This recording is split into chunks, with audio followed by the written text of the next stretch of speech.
Hi ಎಲ್ರಿಗೂ ಇವತ್ತಿನ ತರಗತಿಗೆ ಸ್ವಾಗತವನ್ನು ಕೋರ್ತಿದ್ದೀನಿ. ನನ್ನ ಹೆಸರು Kavindra Kumar Chabukswar. I am working as a lecturer in government first grade college Indi. ಹೌದಾ, ಇವತ್ತಿನ ಕ್ಲಾಸ್ನಲ್ಲಿ ನಾವೇನು ಮಾಡೋಣ, ಪಾವತಿ ಶುಲ್ಕ ಮತ್ತು ಬಂಡವಾಳದ ಹರಿವು ಎಂಬ ಅಧ್ಯಾಯದಲ್ಲಿ ವಿನಿಮಯ ದರದ ನಿರ್ಧಾರ ಯಾವ ರೀತಿಯಾಗಿ ಆಗ್ತದೆ ಅಂಥೇಳಿ ನೋಡೋಣ. ಈ ಹಿಂದಿನ ಕ್ಲಾಸ್ನಲ್ಲಿ ಏನು ಮಾಡಿದ್ದೀವಿ ನಾವು, ಸ್ಥಿರ ವಿನಿಮಯ ದರ ಮತ್ತು ಸಡಿಲ ವಿನಿಮಯ ದರದ ಪರ ಮತ್ತು ವಿರೋಧವಾದಗಳು ಯಾವುವು ಅಂತೇಳಿ ನೋಡಿದ್ವಿ. ಇವತ್ತಿನ ಕ್ಲಾಸ್ನಲ್ಲಿ ವಿನಿಮಯ ದರದ ನಿರ್ಧಾರ ಯಾವ ರೀತಿಯಾಗಿ ಆಗ್ತದೆ ಅಂತೇಳಿ ನೋಡ್ತಾ ಹೋಗೋಣ. ಮೊದಲನೇದಾಗಿ ವಿನಿಮಯ ದರದ ನಿರ್ಧಾರ, ಡಿಟರ್ಮಿನೇಷನ್ ಆಫ್ ಎಕ್ಸ್ಚೇಂಜ್ ರೇಟ್. ಒಂದು ದೇಶದ ಹಣದ ಮೌಲ್ಯವನ್ನು ಇನ್ನೊಂದು ದೇಶದ ಹಣದ ಮೌಲ್ಯಕ್ಕೆ ಸಂಬಂಧಿಸಿದಂತೆ ಯಾವ ದರದಲ್ಲಿ ವಿನಿಮಯಿಸಬೇಕೆಂದು ನಿರ್ಧರಿಸುವುದೇ ವಿನಿಮಯ ದರ ಆಗೈತಿ. ಒಂದು ರಾಷ್ಟ್ರದ ಹಣದ ಮೌಲ್ಯ ಇನ್ನೊಂದು ರಾಷ್ಟ್ರದ ಹಣದ ಮೌಲ್ಯಕ್ಕೆ ಯಾವ ದರದಲ್ಲಿ ವಿನಿಮಯಿಸಬೇಕೆಂಬುದನ್ನೇ ನಾವು ವಿನಿಮಯ ದರ ಅಂಥೇಳಿ ಕರಿತಾ ಬರ್ತೀವಿ. ಅಂದರೆ ನಮ್ಮ ಈಗ ಭಾರತದ ₹1 ಆಗಿರ್ಬೋದು, ಅಮೇರಿಕದ ಡಾಲರ್ ಆಗಿರ್ಬೋದು, ಎರಡು ಎಕ್ಸ್ಚೇಂಜ್ ಮಾಡುವಾಗ ಯಾವುದೋ ಒಂದು ದರದಲ್ಲಿ ನಿಗದಿ ಆಗ್ತದೆ. ಈಗ ನೋಡಿರಿ, $1 ಇದು $1 ಇಸ್ಕೊಳ್ರಿ ಎಷ್ಟು ರೂಪಾಯಿ ಇದ್ರಿ, ₹85.46 ಇವತ್ತಿಂದು ಇದೆ. ಈ ರೀತಿಯಾಗಿ ವಿನಿಮಯ ದರ ನಿಗದಿಯನ್ನು ಮಾಡುವುದನ್ನು ನಾವು ವಿನಿಮಯ ದರದ ನಿರ್ಧಾರ ಅಂತೇಳಿ ಕರಿತೀವಿ. ಅಂದರೆ ಒಂದು ದೇಶದ ಹಣದ ಮೌಲ್ಯ ಇನ್ನೊಂದು ದೇಶದ ಹಣದ ಮೌಲ್ಯಕ್ಕೆ ಸಂಬಂಧಿಸಿದಂತೆ ಯಾವ ದರದಲ್ಲಿ ವಿನಿಮಯಿಸಬೇಕೆಂದು ನಿರ್ಧರಿಸುವುದನ್ನು ವಿನಿಮಯ ದರ ಅಂಥೇಳಿ ಕರಿತೀವಿ.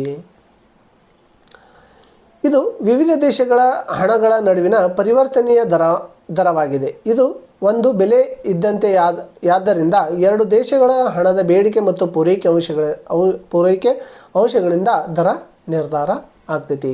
ಇದು ಕೇವಲ ಎರಡು ರಾಷ್ಟ್ರಗಳಲ್ಲ, ಒಂದು ರಾಷ್ಟ್ರ ಇತರೆ ರಾಷ್ಟ್ರಗಳೊಡನೆ ಏನು ಮಾಡ್ತೈತಿ, ಹಣದ ನಡುವಿನ ಪರಿವರ್ತನೆಯ ದರ ಅಂತೇಳಿ ಇದನ್ನು ಸಹಿತ ನಾವು ಕರಿಬೋದು.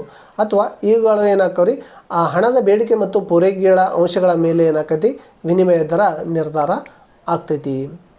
ಒಂದು ದೇಶದ ಹಣದ ಪೂರೈಕೆಯು ಅದರ ಬೇಡಿಕೆಗೆ ಸಮನಾಗಿದ್ದರೆ ಸಮತೋಲನ ದರ ನಿರ್ಧಾರ ಆಗ್ತೈತಿ. ಒಂದು ರಾಷ್ಟ್ರದ ಹಣದ ಪೂರೈಕೆಯು ಅದರ ಬೇಡಿಕೆಗೆ ಸಮನಾಗಿದ್ದರೆ ಸಮತೋಲನ ದರ ಏನಾಕೈತಿ, ನಿರ್ಧಾರ ಆಕೈತಿ. ಅದಕ್ಕೆ ಪ್ರತಿಯಾಗಿ ಒಂದು ದೇಶದ ಹಣದ ಪೂರೈಕೆಯು ಅದರ ಬೇಡಿಕೆಗಿಂತ ಅಧಿಕವಾಗಿದ್ದರೆ ಸಮತೋಲನ ದರಕ್ಕಿಂತ ಕಡಿಮೆ ದರ ನಿರ್ಧಾರ ಆಗ್ತೈತಿ ಅಂತೇಳಿ ಹೇಳ್ಬೋದು. ಅಂದರೆ ಒಂದು ದೇಶದ ಹಣದ ಪೂರೈಕೆ ಮತ್ತು ಬೇಡಿಕೆ ಸಮನಾಗಿದ್ದರೆ ಅದರ ವಿನಿಮಯ ದರ ಏನಾಗಿರ್ತೈತಿ, ಸಮತೋಲನ ದರದಲ್ಲಿ ಇರ್ತೈತಿ. ಒಂದು ವೇಳೆ ಏನಾದರೂ ಒಂದು ದೇಶದ ಹಣದ ಪೂರೈಕೆಯು ಅದರ ಬೇಡಿಕೆಗಿಂತ ಅಧಿಕವಾಗಿದ್ದರೆ ಅವಾಗ ಏನಾಗ್ತೈತಿ, ಸಮತೋಲನ ದರದಲ್ಲಿ ಕಡಿಮೆ ಆಗ್ತೈತಿ. ಈಗ ನೋಡಿರಿ, ಮೊದಲನೇದಾಗಿ ಬರ್ತಕ್ಕಂಥದ್ದು ಸಮತೋಲನ ದರದಲ್ಲಿ ಈಗ ಅಮೇರಿಕ ಮತ್ತು ಭಾರತ ಅಂತೇಳಿ ತೊಗೊಳ್ಳೋಣ. ಆವಾಗ $1 $1 ಅಂತೇಳಿ ಇರ್ತೈತಿ ಸಮತೋಲನ ವಿನಿಮಯ ದರದಲ್ಲಿ. ಅಂದರೆ ಅದರ ಬೇಡಿಕೆ ಮತ್ತು ಪೂರೈಕೆಗಳು ಎರಡು ಸಮನಾಗಿದ್ದಾಕರೆ $1 $1 ಅಂತೇಳಿ ಕರಿಬೋದು. ಅದಕ್ಕೆ ಪ್ರತಿಯಾಗಿ ಏನಾದರೂ ನಮ್ಮ ದೇಶದಲ್ಲಿ ಹಣದ ಪೂರೈಕೆಯು ಅದರ ಬೇಡಿಕೆಗಿಂತ ಪೂರೈಕೆನೇ ಅಧಿಕ ಇತ್ತಂದ್ರೆ ಆವಾಗ ಏನಾಕೈತ್ರಿ, ಸಮತೋಲನ ದರಕ್ಕಿಂತ ಕಡಿಮೆ ದರ ನಿರ್ಧಾರ ಆಗ್ತೈತಿ. ಅಂದರೆ ಏನಾಕೈತಿ, $1 $1 ಬದಲಿ $1 $2 ಆಗ್ಬೋದು, ₹10 ಆಗ್ಬೋದು, ₹50 ಆಗಿರ್ಬೋದು. ಈ ರೀತಿಯಾಗಿ ವಿನಿಮಯ ದರ ಏನಾಕೈತಿ, ಕಡಿಮೆ ನಿರ್ಧಾರ ಆಕೈತಿ. ಯಾಕಂದರೆ ಪೂರೈಕೆಗಿಂತ ಏನಾಕೈತಿ, ಬೇಡಿಕೆಗಿಂತ ಪೂರೈಕೆ ಏನಾಕೈತಿ ಇಲ್ಲಿ ಅತಿ ಹೆಚ್ಚಿನ ದರದಲ್ಲಿ ಐತಿ. ಆ ಕಾರಣಕ್ಕಾಗಿ ವಿನಿಮಯ ದರದಲ್ಲಿ ಏನಾಕೈತಿ, ಬದಲಾವಣೆ ಆಗ್ತೈತಿ. ಹಾಗೆ ಒಂದು ವೇಳೆ ಹಣದಲ್ಲಿ ಪೂರೈಕೆಗಿಂತ ಬೇಡಿಕೆ ಅಧಿಕವಾಗಿದ್ದರೆ, ನಮ್ಮ ಕರೆನ್ಸಿಗೆ ಪೂರೈಕೆಗಿಂತ ಬೇಡಿಕೆನೇ ಅಧಿಕವಾಗಿದ್ದರೆ ಸಮತೋಲನ ದರಕ್ಕಿಂತ ಅಧಿಕ ವಿನಿಮಯ ದರ ನಿರ್ಧಾರ ಆಗ್ತೈತಿ. ಆವಾಗ ಏನಾಕೈತ್ರಿ, $1 $1 ಬದಲಾಗಿ ಅಥವಾ $1 $50 ಬದಲಾಗಿ ಏನಾಕೈತ್ರಿ, $1 ಅಥವಾ $1 $2 ಆಗುವ ಸಂಭವಗಳು ಇರ್ತೈತಿ. ಯಾವಾಗ್ರಿ, ಹಣದ ಪೂರೈಕೆಗಿಂತ ಬೇಡಿಕೆ ಅಧಿಕವಾಗಿದ್ದರೆ. ನಮ್ಮ ದೇಶದ ಹಣದ ಪೂರೈಕೆಗೆ ಏನಾಗಿರ್ತೈತಿ, ಬೇಡಿಕೆಗಿಂತ ಪೂರೈಕೆ ಕಡಿಮೆ ಇರಬೇಕು ಅಥವಾ ಬೇಡಿಕೆ ಹೆಚ್ಚಾಗಿರಬೇಕು. ಆವಾಗ ಏನಾಕೈತಿ, $1 $2 ಅಥವಾ $5 ಆಗುವ ಸಂಭವ ಸಹಿತ ಇರ್ತಾವೆ ಅಂತೇಳಿ ಹೇಳ್ಬೋದು. ಇನ್ನು ಸಮತೋಲನ ವಿನಿಮಯ ದರವು ವಿವಿಧ ನಾಣ್ಯ ಪದ್ಧತಿಯಲ್ಲಿ ವಿವಿಧ ರೀತಿಯಲ್ಲಿ ನಿರ್ಧಾರ ಆಗ್ತೈತಿ. ಯಾಕಂದರೆ ಎರಡು ದೇಶಗಳು ಚಿನ್ನದ ಪ್ರಮಿತಿ ಅಥವಾ ಗೋಲ್ಡ್ ಸ್ಟ್ಯಾಂಡರ್ಡ್ ಅಂತೇಳಿ ಕರಿತೀವಿ. ಚಿನ್ನದ ಪ್ರಮಿತಿಯನ್ನು ಹೊಂದಿದ್ದರೆ ಎರಡೂ ದೇಶದ ನಾಣ್ಯಗಳು ಒಳಗೊಂಡಿರುವ ಚಿನ್ನದ ಪ್ರಮಾಣಕ್ಕನುಗುಣವಾಗಿ ವಿನಿಮಯ ದರ ಏನಾಕೈತಿ, ನಿರ್ಧಾರ ಆಗ್ತೈತಿ. ಇದನ್ನು ಟಂಕಸಾಲೆ ವಿನಿಮಯ ದರ ಅಂತಲೂ ಸಹಿತ ಏನು ಮಾಡ್ತೀವಿ, ಇದನ್ನು ಕರಿತೀವಿ. ಮೀನ್ ಪರ್ ಎಕ್ಸ್ಚೇಂಜ್. ಇಲ್ಲಿ ಏನಾದರೂ ಸಮತೋಲನ ವಿನಿಮಯ ದರವು ವಿವಿಧ ನಾಣ್ಯ ಪದ್ಧತಿಯಲ್ಲಿ ವಿವಿಧ ರೀತಿ ನಿರ್ಧಾರ ಆಗ್ತೈತಿ. ಒಂದು ವೇಳೆ ಎರಡೂ ದೇಶಗಳು ಚಿನ್ನದ ಪ್ರಮಿತಿ, ಎರಡೂ ದೇಶಗಳ ಕರೆನ್ಸಿ ಏನಾದರೂ ಚಿನ್ನದ ರೀತಿಯಲ್ಲಿದ್ದು ಅಂದರೆ ಗೋಲ್ಡ್ ಕಾಯಿನ್ ರೀತಿಯಲ್ಲಿ ಇದ್ದು ಅಂದ್ರೆ ಆವಾಗ ವಿನಿಮಯ ದರ ಯಾವ ರೀತಿಯಾಗಿ ನಿರ್ಧಾರ ಆಕಂತಂದ್ರೆ ಆ ನಾಣ್ಯದಲ್ಲಿರ್ತಕ್ಕಂಥ ಚಿನ್ನದ ಪ್ರಮಾಣದ ಆಧಾರದ ಮೇಲೆ ಏನಾಕೈತಿ ಆ ವಿದೇಶಿ ವಿನಿಮಯ ದರ ನಿರ್ಧಾರ ಆಗ್ತೈತಿ. ಈಗ ನಮ್ಮ ಭಾರತದಲ್ಲೂ ಚಿನ್ನದ ನಾಣ್ಯಗಳೇ ಚಲಾವಣೆ ಐತಿ, ಅಮೇರಿಕಾದಲ್ಲೂ ಚಿನ್ನದ ನಾಣ್ಯಗಳೇ ಚಲಾವಣೆ ಐತಿ ಅಂದ್ರೆ ಆ ನಾಣ್ಯದಲ್ಲಿ ಇರ್ತಕ್ಕಂಥ ಚಿನ್ನದ ಪ್ರಮಾಣದ ಮೇಲೆ ಏನಾಕೈತ್ರಿ ವಿನಿಮಯ ದರ ನಿರ್ಧಾರ ಆಗ್ತದೆ ಅಂತೇಳಿ ಹೇಳ್ಬೋದು. ಏನಾದರೂ ಅದಕ್ಕೆ ಬದಲಾಗಿ ಎರಡೂ ದೇಶಗಳಲ್ಲಿ ಬೇರೆ ಬೇರೆ ಲೋಹದ ಪ್ರಮಿತಿಗಳು ಅನುಸರಿಸುತ್ತಿದ್ದಾಗ ಆಗ ಆಯಾ ನಾಣ್ಯಗಳು ಒಳಗೊಂಡಿರುವ ಲೋಹದ ಪ್ರಮಾಣಕ್ಕನುಗುಣವಾಗಿ ವಿನಿಮಯ ದರ ನಿರ್ಧಾರ ಆಗ್ತೈತಿ. ಇಂಥ ಸಂದರ್ಭದಲ್ಲಿ ಎರಡೂ ದೇಶಗಳಲ್ಲಿ ಲೋಹದ ಬೆಲೆ ಬದಲಾವಣೆಗೆ ಒಳಪಟ್ಟರೆ ವಿನಿಮಯ ದರ ಕೂಡ ಏನಾಕತಿ ಬದಲಾವಣೆ ಆಗ್ತೈತಿ. ಈ ಚಿನ್ನ ಇದ್ದು ಅಂದ್ರೆ ಓಕೆ, ಚಿನ್ನ ಬಿಟ್ಟು ಬೇರೆ ಲೋಹಗಳ ನಾಣ್ಯಗಳು ಇದ್ದು ಅಂದ್ರೆ ಆ ನಾಣ್ಯಗಳು ಹೊಂದಿರತಕ್ಕಂಥ ಲೋಹದ ಮೌಲ್ಯದ ಆಧಾರದ ಮೇಲೆ ಏನಾಕೈತ್ರಿ ವಿನಿಮಯ ದರ ನಿರ್ಧಾರ ಆಗ್ತದೆ ಅಂತೇಳಿ ಹೇಳ್ಬೋದು. ಇಲ್ಲಿ ಎರಡೂ ದೇಶಗಳು ಅಪರಿವರ್ತನೀಯ ಕಾಗದ ಹಣ ಪದ್ಧತಿಯನ್ನು ಹೊಂದಿದ್ದರೆ ಆಗ ಎರಡೂ ದೇಶಗಳ ನಾಣ್ಯಗಳ ನಡುವಿನ ವಿನಿಮಯ ದರವು ಪರಸ್ಪರ ಕೊಳ್ಳುವ ಶಕ್ತಿಯ ಆಧಾರದ ಮೇಲೆ ಏನಾಗಿರ್ತೈತಿ ನಿರ್ಧಾರ ಆಗಿರ್ತದೆ ಅಂತೇಳಿ ಹೇಳ್ಬೋದು. ಒಂದು ವೇಳೆ ಚಿನ್ನನೂ ಇಲ್ಲ, ಬೇರೆ ಲೋಹನೂ ಇಲ್ಲ, ಈ ಪೇಪರ್ ಕರೆನ್ಸಿ ಇತ್ತಂದ್ರೆ ಇನ್ಕನ್ವರ್ಟೇಬಲ್ ಪೇಪರ್ ಕರೆನ್ಸಿ ಸಿಸ್ಟಮ್, ಒಂದು ವೇಳೆ ಏನಾದರೂ ಕಾಗದ ಹಣ, ಈ ಸದ್ಯಕ್ಕೆ ಪ್ರಸ್ತುತ ಕಾಗದ ಹಣನೇ ಐತ್ರಿ, ಈ ಕಾಗದ ಹಣ ಇದ್ದಕ್ರೆ ಯಾವ ರೀತಿಯಾಗಿ ವಿನಿಮಯ ದರ ನಿರ್ಧಾರ ಆಗ್ತದಂದ್ರೆ ಆ ಕಾಗದ ಅಥವಾ ಆ ಹಣ ಕೊಳ್ಳುವ ಶಕ್ತಿಯ ಆಧಾರದ ಮೇಲೆ ಏನಾಗ್ತೈತ್ರಿ ವಿನಿಮಯ ದರ ನಿರ್ಧಾರ ಆಗ್ತೈತಿ. ಈಗ ನಮ್ಮ ಭಾರತದ ಒಂದು 100 ರೂಪಾಯಿಯಿಂದ ಒಂದು ಪೆನ್ನನ್ನು ತೊಗೋಬೋದು, ಅಮೇರಿಕಾದ $1ದಿಂದ ಏನಾದರೂ ಒಂದು ಪೆನ್ನನ್ನು ತೊಗೋಬೋದು ಅಂದ್ರೆ ಅವಾಗ ಏನಾಕತ್ರಿ $1 = 100 ರೂಪಾಯಿ. ಈ ರೀತಿಯಾಗಿ ಏನಾಕತಿ ವಿನಿಮಯ ದರಗಳು ನಿರ್ಧಾರ ಆಗ್ತಾವೆ. ಅಂದ್ರೆ ಆ ಹಣ ಕೊಳ್ಳುವ ಶಕ್ತಿಯ ಆಧಾರದ ಮೇಲೆ ಏನಾಕೈತಿ ವಿನಿಮಯ ದರ ನಿರ್ಧಾರ ಆಗ್ತದೆ ಅಂತೇಳಿ ಹೇಳ್ಬೋದು. ಹೀಗೆ ಬೇರೆ ಬೇರೆ ನಾಣ್ಯ ಪದ್ಧತಿಯಲ್ಲಿ ವಿನಿಮಯ ದರ ಹೇಗೆ ನಿರ್ಧಾರವಾಗುತ್ತದೆ ಎಂಬುದನ್ನು ವಿವರವಾಗಿ ತಿಳಿಬೇಕಂದ್ರೆ ನಾವೇನು ಮಾಡಬೇಕ್ರಿ, ಮೊದಲವಾಗಿ ಎರಡು ರೀತಿಯಾಗಿ ನೋಡ್ತೀವಿ, ಒಂದು ಪೇಪರ್, ಒಂದು ಚಿನ್ನ. ಈಗ ಮೊದಲನೇದಾಗಿ ನೋಡೋಣ, ಚಿನ್ನದ ಪ್ರಮಿತಿಯಲ್ಲಿ ವಿನಿಮಯ ದರ ಯಾವ ರೀತಿಯಾಗಿ ನಿರ್ಧಾರ ಆಗ್ತೈತಿ ಅಂದರೆ ಎರಡು ರಾಷ್ಟ್ರಗಳಲ್ಲಿ ಏನಾಗಿರೋ ಚಿನ್ನದ ನಾಣ್ಯ ಚಲಾವಣೆಯಲ್ಲಿ ಐತಿ. ಈಗ ಯಾವ ರೀತಿಯಾಗಿ ವಿನಿಮಯ ದರ ನಿರ್ಧಾರ ಆಗ್ತದೆ ಅಂಥೇಳಿ ನೋಡೋಣ ಬನ್ನಿರಿ. ಎರಡೂ ದೇಶಗಳು ಚಿನ್ನದ ಪ್ರಮಿತಿಯನ್ನು ಅನುಸರಿಸುತ್ತಿದ್ದಲ್ಲಿ ವಿನಿಮಯ ದರವು ಆ ದೇಶಗಳ ಎರಡೂ ನಾಣ್ಯಗಳಲ್ಲಿರುವ ಚಿನ್ನದ ಪ್ರಮಾಣಕ್ಕನುಗುಣವಾಗಿ ನಿಗದಿಯಾಗುತ್ತದೆ. ಅಂದರೆ ನಾಣ್ಯಗಳು ಒಳಗೊಂಡಿರುವ ಚಿನ್ನದ ಪ್ರಮಾಣದ ಆಧಾರದ ಮೇಲೆ ವಿನಿಮಯ ದರ ಏನಾಕೈತಿ ನಿರ್ಧಾರ ಆಕತಿ. ಎರಡೂ ರಾಷ್ಟ್ರಗಳಲ್ಲಿ ಚಿನ್ನದ ಹಣ ಚಲಾವಣೆಯಲ್ಲಿ ಇತ್ತಂದ್ರೆ ಆ ನಾಣ್ಯಗಳು ಹೊಂದಿರತಕ್ಕಂಥ ಚಿನ್ನದ ಪ್ರಮಾಣದ ಮೇಲೆ ಏನಾಕೈತಿ ವಿನಿಮಯ ದರ ನಿರ್ಧಾರ ಆಕೈತಿ. ಯಾವ ರೀತಿಯಾಗಿ ಉದಾಹರಣೆಗೆ ನೋಡ್ರಿ, ಭಾರತ ಮತ್ತು ಅಮೇರಿಕಾ ದೇಶಗಳು ಚಿನ್ನದ ಪ್ರಮಿತಿಯನ್ನು ಹೊಂದಿವೆ ಎಂದು ಕೊಳ್ಳೋಣ. ಎರಡರಲ್ಲಿ, ಭಾರತ ಮತ್ತು ಅಮೇರಿಕಾದಲ್ಲಿ ಎರಡರಲ್ಲಿ ಏನದವ್ರೆ ಚಿನ್ನದ ಹಣ ಚಲಾವಣೆಯಲ್ಲಿ ಐತೆ ಅಂತೇಳಿ ಅಂದ್ಕೊಳ್ಳೋಣ. ಭಾರತದ ₹1 ನಾಣ್ಯದಲ್ಲಿ 5 ಗ್ರಾಮ್ ಚಿನ್ನ ಐತೆ ಅಂತೇಳಿ ಅಂದ್ಕೊಳ್ಳೋಣ. ನಮ್ಮ ₹1 5 ಗ್ರಾಮ್ ಚಿನ್ನ ಐತಿ. ಅಮೇರಿಕದ $1ನಲ್ಲಿ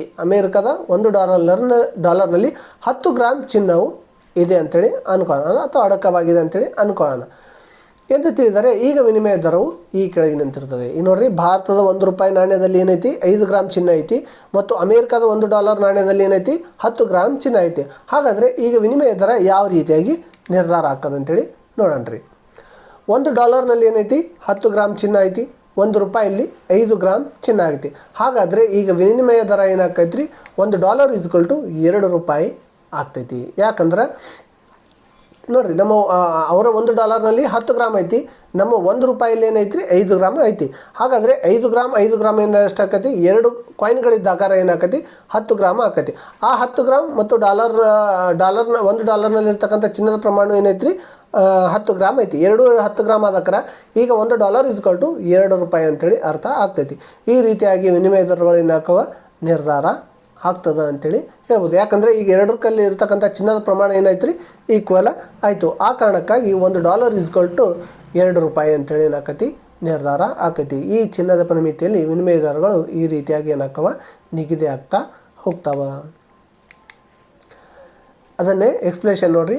ಅಮೇರಿಕದ $1 ಪಡೆಯಲು ಭಾರತ $2 ಕೊಡಬೇಕಾಗತ್ತೆ. ಯಾಕಂದರೆ ಭಾರತದ $1 ಏನೈತಿ 5 ಗ್ರಾಮ್ ಚಿನ್ನ ಐತಿ, ಅಮೇರಿಕದ $1 ಏನೈತಿ 10 ಗ್ರಾಮ್ ಚಿನ್ನ ಐತಿ. ಹಾಗಾದರೆ ಅದಕ್ಕೆ ಸಮವಾಗಬೇಕಂದ್ರೆ ಇಲ್ಲಿ ನಾವು $2 5 ಗ್ರಾಮ್ದ $2 ಕೊಟ್ಟಾಕಾರ ಏನಾಕತಿ $1 ಈಕ್ವಲ್ ಆಕತಿ. ಟಂಕಸಾಲೆಯಲ್ಲಿ ನಾಣ್ಯಗಳನ್ನು ಮುದ್ರಿಸುವಾಗ ಬಳಸಿಕೊಂಡ ಚಿನ್ನದ ಪ್ರಮಾಣದ ಆಧಾರದ ಮೇಲೆ ಈ ವಿಧಾನದಲ್ಲಿ ವಿನಿಮಯ ದರವನ್ನು ನಿರ್ಧರಿಸುವುದರಿಂದ ಇದನ್ನು ಟಂಕಸಾಲೆಯ ವಿನಿಮಯ ದರ ಎಂದು ಕರೆಯಲಾಗುತ್ತದೆ. ಈ ಏನು ಪ್ರಿಂಟ್ ಆಗ್ತಾವೋ ಅದರ ಆಧಾರದ ಮೇಲೆ ವಿನಿಮಯ ದರ ನಿರ್ಧಾರ ಆಗುವುದರಿಂದ ಇದನ್ನು ಟಂಕಸಾಲೆಯ ವಿನಿಮಯ ದರ ಅಂತೇಳಿ ಸಹಿತ ಇದನ್ನು ನಾವು ಕರಿತೀವಿ. $1 ಮುದ್ರಣಕ್ಕೆ 10 ಗ್ರಾಂ ಚಿನ್ನವನ್ನು ಹಾಗೂ ₹1 ನಾಣ್ಯದ ಮುದ್ರಣಕ್ಕೆ 5 ಗ್ರಾಂ ಚಿನ್ನವನ್ನು ಬಳಸಲಾಗುವುದರಿಂದ ಭಾರತದ $2ಗಳಿಗೆ $1 ಸಮ ಆಗ್ತೈತಿ. ಆಗಲೇ ಹೇಳ್ದಂಗೆ ಭಾರತದ $2ಗೆ ಏನಾಗ್ತೈತಿ, $1 ಸಮ ಆಗ್ತೈತಿ. ಇದು ಸಮತೋಲನ ವಿನಿಮಯ ದರವಾಗುತ್ತದೆ.